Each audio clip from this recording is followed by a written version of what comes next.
இலக்கை நோக்கி டுவர்ட் த கோல். இந்த நிகழ்ச்சிக்கு உங்களை அன்புடன் வரவேற்கிறோம். Praise the Lord. ஆண்டவராகிய இயேசுவின் இனிய நாமத்தில் இந்த புதிய நாளில் உங்கள் எல்லாருக்கும் அன்பின் வாழ்த்துக்கள். 128ஆம் சங்கீதம் முதல் வசனம். கர்த்தருக்கு பயந்து அவர் வழிகளில் நடக்கிறவன் எவனோ அவன் பாக்கியவான்.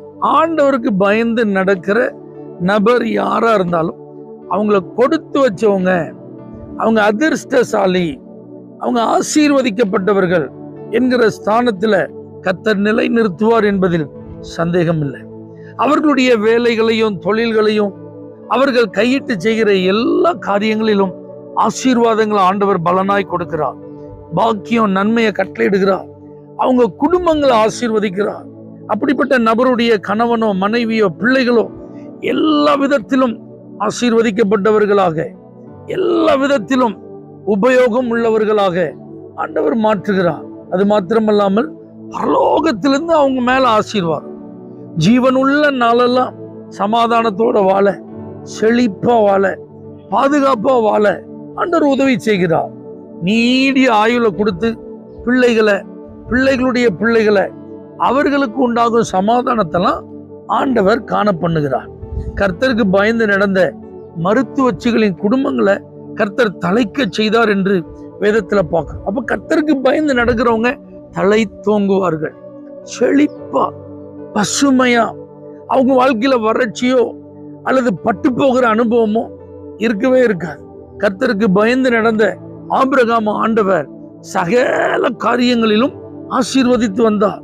அதனால அவனுடைய வாழ்க்கை வெள்ளி பொண்ணு, ஏராளமான வேலைக்காரர்கள், வேலைக்காரிகள், திரளான மிருக ஜீவன்களுடைய ஒரு பெரிய சீமானாய் அவன் வாழ்ந்தான்.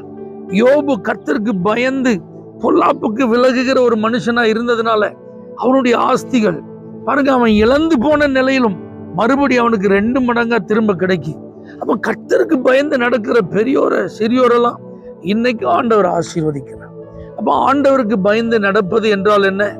முற்றிலும் அவருடைய கட்டுப்பாட்டிற்குள் இருப்பது, அவருடைய ஆளுகைக்குள் இருப்பது, அவருடைய வார்த்தைக்கு கீழ்ப்படிந்து நடப்பது, அவர் மேல் நம்பிக்கையா இருப்பது, அவருக்காக எதை வேண்டுமானாலும் செய்வது, அவர் விரும்பாதவைகளை விட்டு விலகி இருப்பது, தீமைகளுக்கு விலகி ஜீவிப்பது, பாவங்களுக்கு விலகி ஜீவிப்பது, தேவனை பிரியப்படுத்துவதையே நோக்கமாய் கொண்டிருப்பது.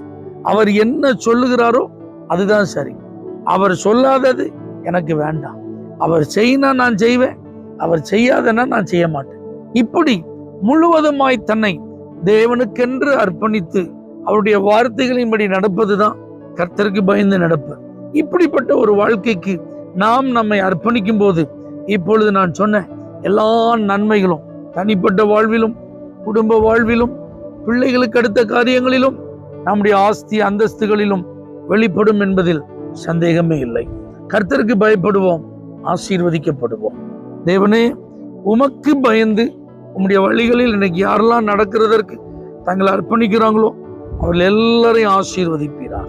இயேசுவின் நாமத்தில் பிதாவே, ஆமென். For prayer contact Pastor J. Kumar, El Shaddai Ministries, 9500252586, Surandai.